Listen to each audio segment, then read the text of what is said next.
RTT gave me a greater understanding of what happened, why it happened, and it was so freeing. It was so liberating.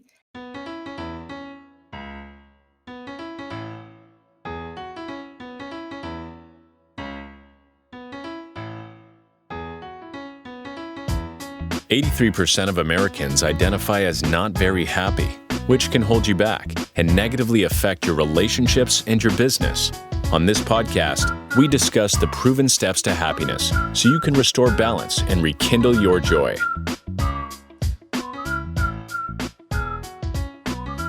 Hello, happypreneurs, and welcome to another episode of How to Be Happier for Entrepreneurs. Today, we have Valerie all the way from, where are you from, Valerie? I'm from Melbourne, Australia. Melbourne, Australia. Beautiful, beautiful. I've never been there. It's one of the places I want to go. So thank you for being on the show. And we are going to dive in with some amazing content. So let's just start with a really hard-hitting question for you. Talk therapy. Why does it take so much time for people to see results? I love this question. I love it, love it, love it. Because a lot of people present with an issue and they go, for example, oh, how long is it going to take for my depression, my anxiety, my phobia, whatever it may be? What they don't understand is, I know that we talk about the onion a lot. You're going in with an onion. We have to peel back the onion and get to the absolute root cause. So talk therapy does have its place for some people, but it's a very, very, very long road for the outcome. Also, talk therapy tends to go around in circles, week after week after week. Like talk therapy back in the day, that's all there was. I know in the 60s and 70s, talk therapy, you just go and how are you? And you may even be medicated. And thank goodness, Brad, we sit here today in 2023 knowing that there's so many other options out there for people. So talk therapy does have its place, but it's a very, very long road. So what is it Marissa Pierce says, one of our mentors? She says that you go to the dentist and you've got a really bad toothache. And would they ever say to you, well, let's get to know you, and then we'll come back next week and we'll talk a little bit more about your tooth. And then maybe in a couple of weeks we'll extract it. And the person's like, no, I'm in pain. So we have fortunately stumbled upon something called RTT, Rapid Transformational Therapy, which allows, you've done this a lot of times. How many hours have you seen that usually takes for your clients to see a major transformation? Look, I've had, I do another modality, ISET, which is similar to RTT. And that's when I was approached, would I be interested? And I love being current and evolving. And so from my experience, which I know we're going to talk about a little down the track, most people that I see would be 1 to 3 sessions, just getting to that root cause. And they just can't believe it. They've tried everything. Yeah. So do most of the clients that you work with now, have they been to talk therapy for a period of time? They've tried everything. To give you an example, I had a guy with PTSD, and he was in his 40s. He had been around the block many, many, many, many times. So, a lot of people, RTT hypnotherapy, as you know, Brad, is becoming, it's global now. It's far reaching. So the name's getting out there and people are starting to jump on board because they've had a friend or a family member go.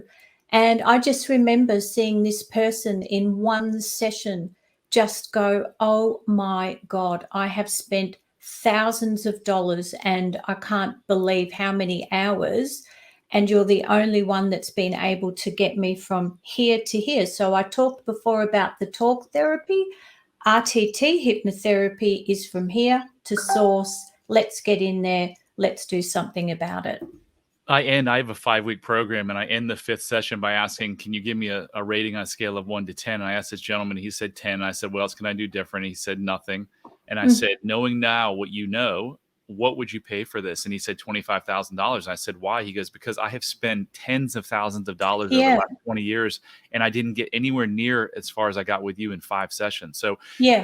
back to talk therapy. We're going to talk more about your story, and we'll talk about what you did to overcome your issues. But Yeah. I was someone who went to talk therapy for almost 30 years, and I went to about over 50 marriage counseling sessions. And look, did I learn something? I learned something, but it didn't change my behavior, because what traditional therapy is it's focused on the symptoms, and it's focused on the conscious mind, right? Yeah. And we know that the conscious mind doesn't have much effect on your behavior. Mm-mm. The subconscious mind controls 95% of your behavior. So it's interesting that you go somewhere to solve a problem of your mind, but yet you focus on the 5% that doesn't really control the behavior that you're trying to change in the first place. Absolutely. Who would know? Hey, who Yeah. knew? Yeah. So how is what you do in RTT different from traditional talk therapy? Well, as I said, it's that straight line. I get to know you. We can do that via a call beforehand. I have a lot of questions. It's not a one size fits all with me. I get to know you over a call. We have the call, and I can gently, with all the tools and the techniques, which I have a vast variety in my toolbox, I can help you in a very safe and very gentle manner, without you reliving a thing, get you to here. And it's life-changing, absolutely life-changing. And just for me as the therapist in front of whoever, I always get them and say, go have a look in the mirror. And they just come back, I can't believe it. I look younger. I feel lighter. I feel amazing. Yeah, because we've got to the root cause of what you wanted to work on. So I want to hear about what you do with the subconscious mind, but I want to tell a quick story, because yesterday I had the 4th session with a gentleman. So it was a week after his hypnosis session, and he looked like a different person. His skin looked clearer. He was like, yeah, I don't have any bags under my eyes. I'm sleeping better. He's like, I feel freer. It really is amazing. So tell us, what is the work that you do on the subconscious mind that makes it so effective for people to change their behavior? Well, most people walk around mainly on autopilot. I know I was doing the same thing day in, day out. And what a lot of people don't realize is that little sleeping giant at the back is your subconscious mind. Never sleeps. It's always recording. And I like to, well, for me, I have a filing cabinet. So whenever I've needed help, I can then just go in and pluck that out. It's got everything in there.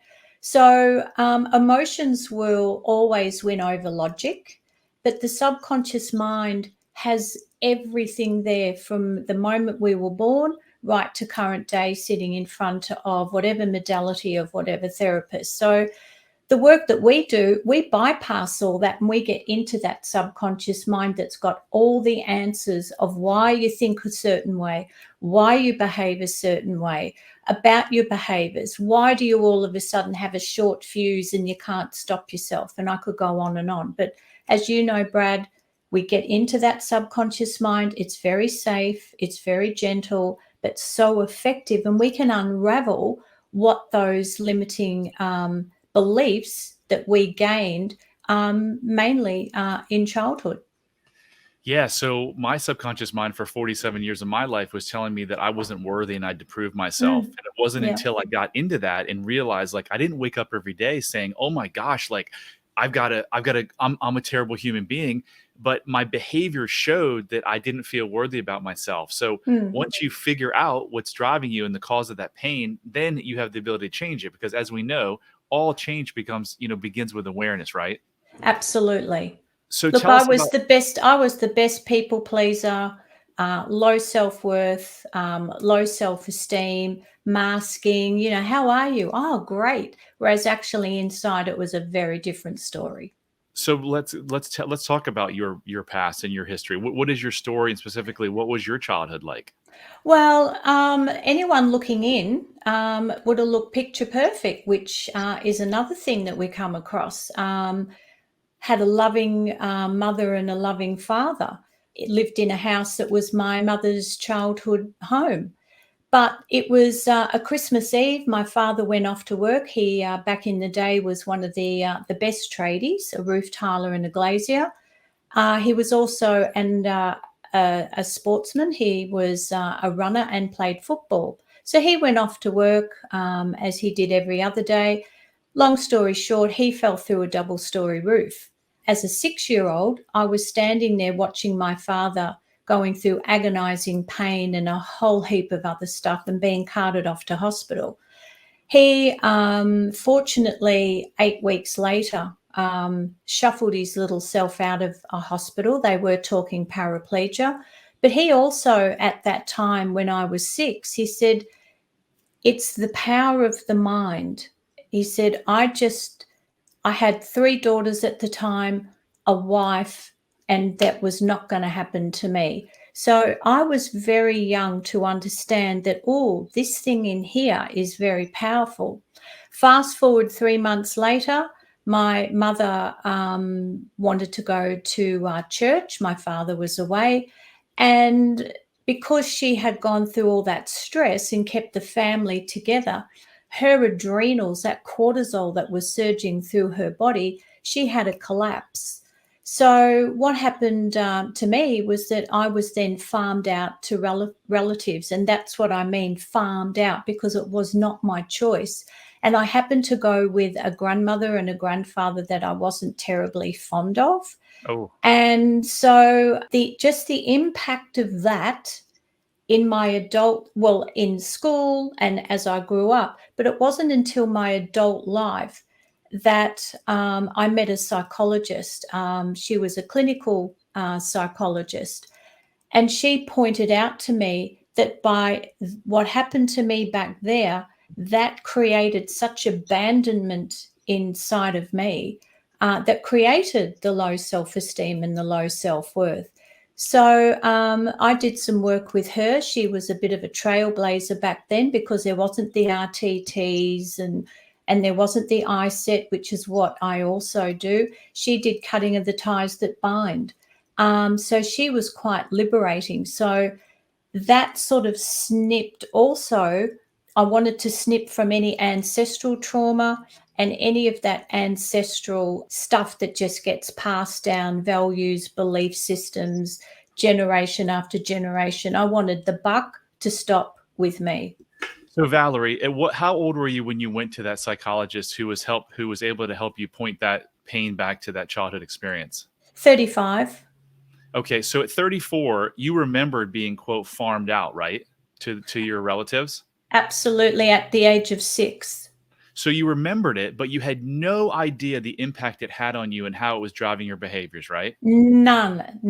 And I had read, I think, every shelf of a beautiful shop here in Melbourne. Every Saturday I would go in and I would be looking, books would be falling off shelves. And I go, oh, I need to read. So, self-help books. Yeah. Because I didn't know where to go. I didn't know what to do. So almost on a daily basis, when I talk to my clients about their childhood, 9 out of 10 of them will say that there was nothing wrong. I don't understand why I'm here. And then when I start talking to them, it's just like, oh my gosh, like, no, your needs weren't met as a child, right? And as I have on the screen right now, all change begins with awareness. So you were able to start healing at age 35 because you were finally aware that person went to the source of the pain, right? Whether you have physical pain or mental pain, the only way that you can heal it is to be going to the source. And unfortunately, most talk therapy doesn't always go to the source. So we're kind of full circle back to why it takes so long is because we talk a lot about the symptoms, but let's figure out what's causing this. Absolutely. As I said, there wasn't a lot of all of this stuff out there at that time. So it was like, wow, it just blew my mind. And of course, a lot of people, as you're meandering through your day, they'd come, what are you on? What are you taking? What are you doing? You're glowing.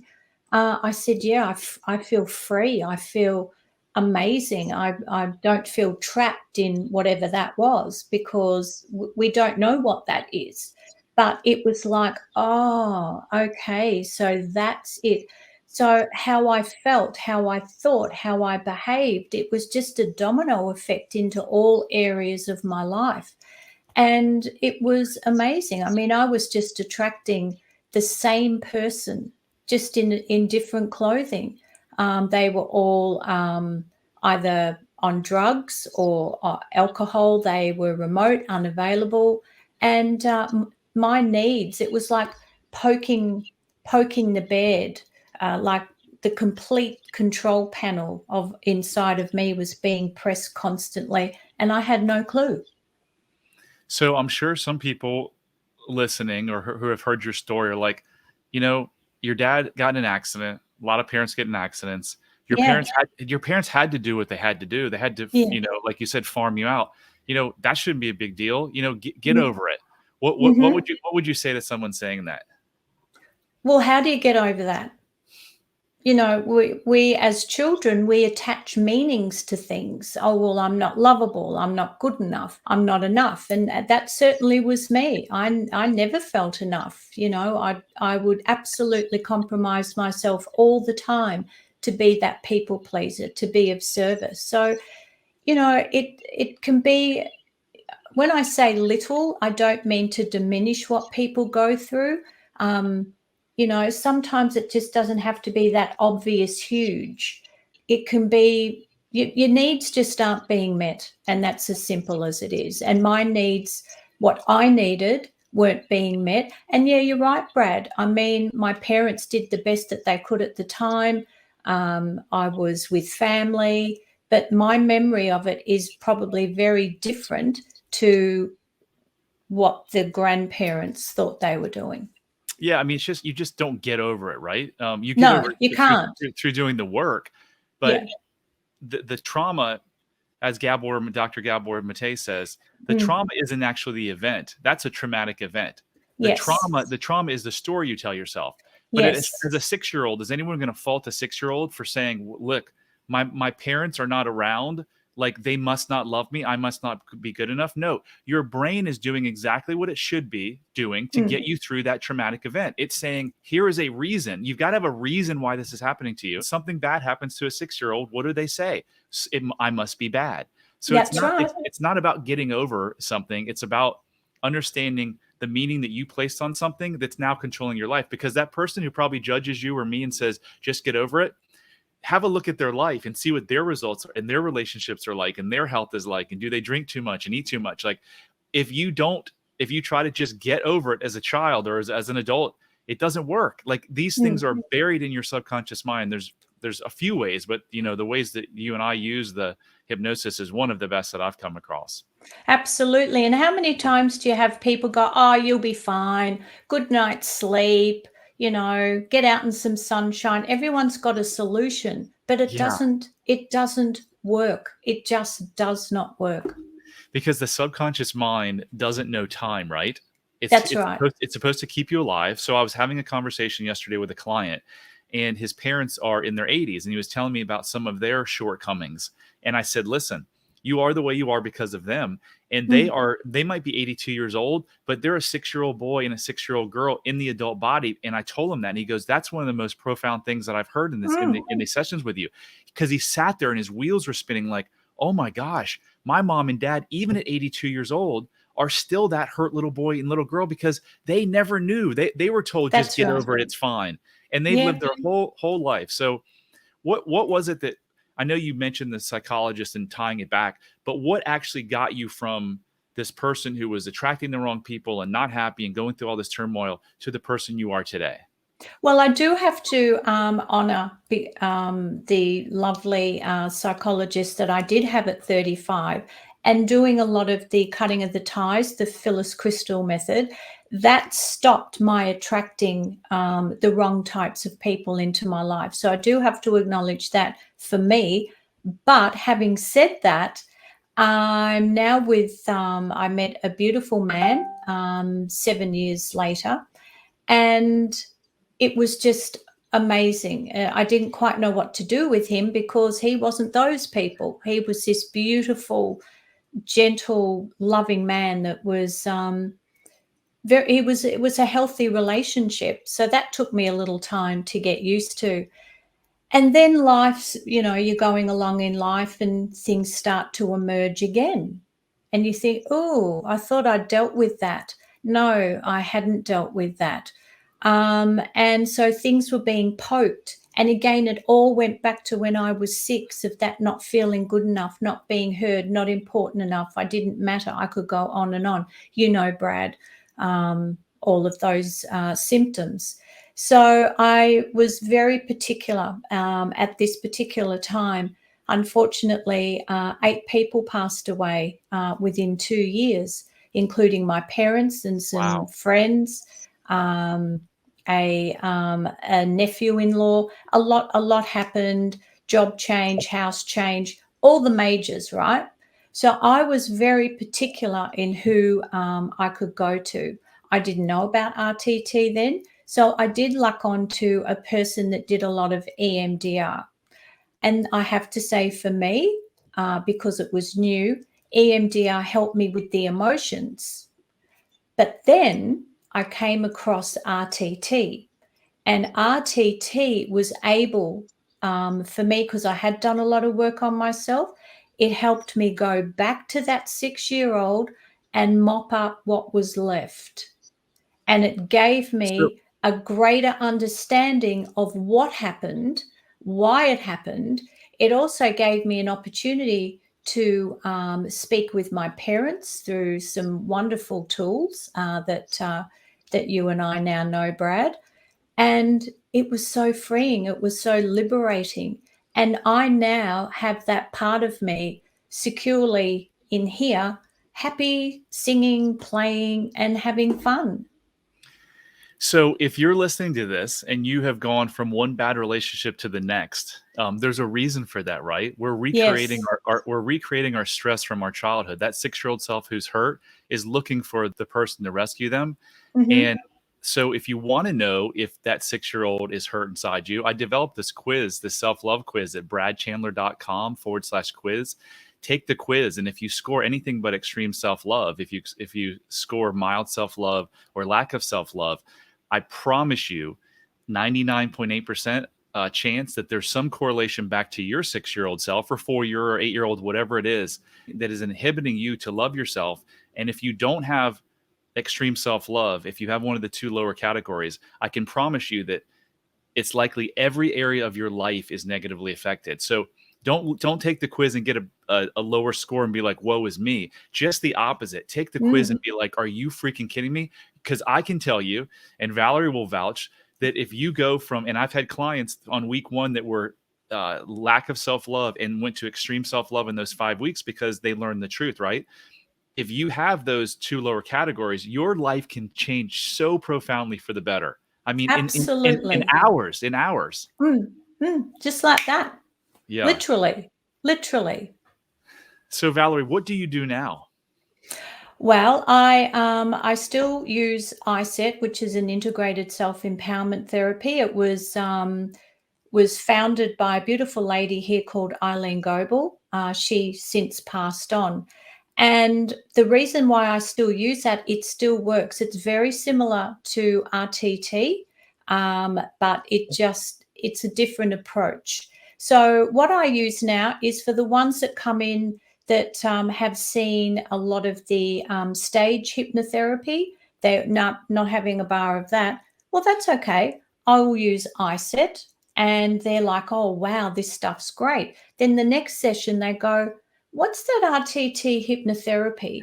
And I said, well, it's not stage hypnotherapy. It's hypnotherapy that gets you faster to the root cause. And they go, oh, how do you do it? So we just do a little bit of a role play. Once they see how safe it is, they go, right, can we do that now? That's what I have. And I've had amazing results. What does a typical client come to you wanting? Well, it sort of comes, for me, it comes in themes. So I've had a lot of, and of course then it's referrals, so word of mouth. So I've recently had a lot of phobias, social anxiety, She had a phobia about leaving the house, a dog phobia, a lady 50 years of age. It was her mother who had an incident with a dog whilst my client was in the womb. Wow. So, yes, so she said, I haven't had any bad experiences, but she said something to me and I went, aha. So I got her to very gently have a look at this, and she went, "Oh, I can't believe it. It's when I was in the womb with my mum. It's my mum's phobia." I said, yes, it's not your phobia. So things get passed down. Um, I've had a gentleman who, it's confidence. Boy, oh boy, little did he know what was laying at the back of that. That was absolutely huge. So I have all sorts of people. There was the PTSD person who we worked on 4 ages, and he took those 4 ages, we called them the lads, and he went back to originally the country that he was born in, and he went with himself and the 4 lads, as he called it, and he went and reconciled with his parents. It was amazing. It just floors me every time. Wow. So how do people reach you, Valerie? They can reach me via email, which is info@restoreyourmindhypnotherapy.com.au, or just head to my website, restoreyourmindhypnotherapy.com.au. So what have I not asked you that you think would be really helpful for the listeners to know? Well, I would like to, if I may, talk to you about the client that came with confidence. So he was lacking in confidence.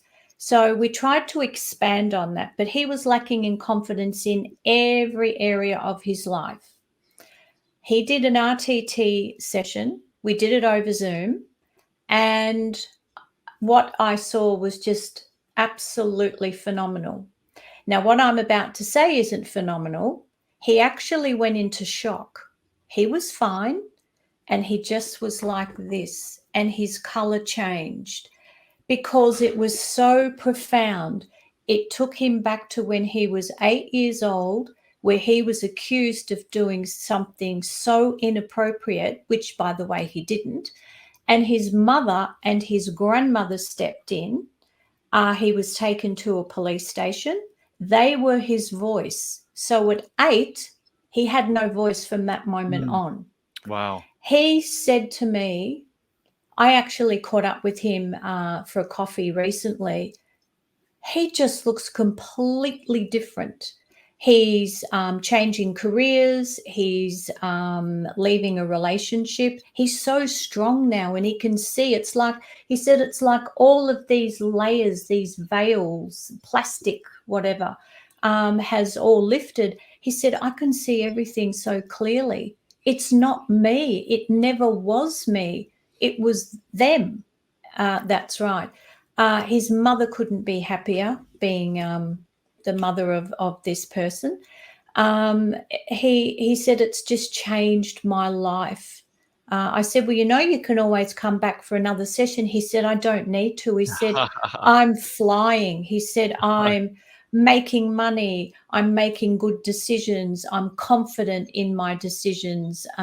My thoughts have changed. My sleep has changed. Everything changed because he went back to the root cause of this horrible thing that he was accused of doing from when he was 8 years of age. And he goes, I can't thank you enough. I always say to my clients, it's not me, it's you. You showed up, you did the work. I just drove the bus and we just stopped off at a few stops. But ultimately the client, when they're serious, the effects are absolutely profound. Yeah, I've heard that all too often. A client say, I can't believe that I never thought that this wasn't my issue. This was never about me. This was about my broken parents or my broken caregivers. But we put that on ourselves. It's like, again, how do we survive as a 6-year-old when something's bad's happening? We're like, we must be bad. That's how we survive. And then that's embedded into our mind for the rest of our lives until we choose to do the work. Absolutely. Well, I looked at him, and the only way I can describe it, it was like watching a chicken hatch, just breaking through all that shell, that barrier, and this new amazing person emerged. That's the only way I can describe it. It was, for me, it was like, wow, just watching this. I had a client midweek tell me that. I said, "What has it been since, like, what's life been like since your hypnosis session last week?" He's like, "Brad, it's like I literally broke out of an egg." This was the one whose Uh-huh. bags under his eyes went and his skin looked so beautiful. He was like, "I literally broke out of a shell." I get that. I hear that people feel this freedom, like, oh my gosh. For me, after that 3-hour session, it was like a weight had been lifted off my chest. I looked around and I'm like, wait, I don't have to prove anything. Like, my Mhm. whole life I've spent trying to prove my worth to other people, and I'm like, wait, I'm okay just as I am, and now I Yeah. can be my authentic self, and I don't need marijuana or alcohol to make me comfortable. And man, life is good, and it just keeps getting better. Absolutely. And a lot of people, including myself, we try the let's be vulnerable. Gee, that works a treat. Just being vulnerable, being real, being open. There's no room for error there with people. You don't have to wear that mask. You can Yeah, just be I know all these words get bandied around, but it's so true, Brad. You just can be the person that you were before whatever that was that you interpreted. right. Well, if you want to join a group of other happypreneurs, go to bradchandler.com/Facebook. And I have a Facebook group, a private group called How to Be Happier for Entrepreneurs. And we have amazing community. It's growing. This is a movement. I want to help change the world and make this world a better place. So if you want to join the movement, please do. Valerie, it was a pleasure. Pleasure having you on. Thank you so much for all your insight. Thank you so much, Brad. It's been great to be with you. And if you like the show, please go share it. Please go rate it. Please go review it, subscribe, whatever you got to do to let people know about the How to Be Happier for Entrepreneurs podcast. Much love. Hit subscribe if you don't want to miss out on more life-changing content. And if you're struggling, you don't have to. Go to bradchandler.com/contact. There, you can join the Facebook community of like-minded entrepreneurs, and you'll see a button to schedule your freedom and happiness call. See you on the next episode.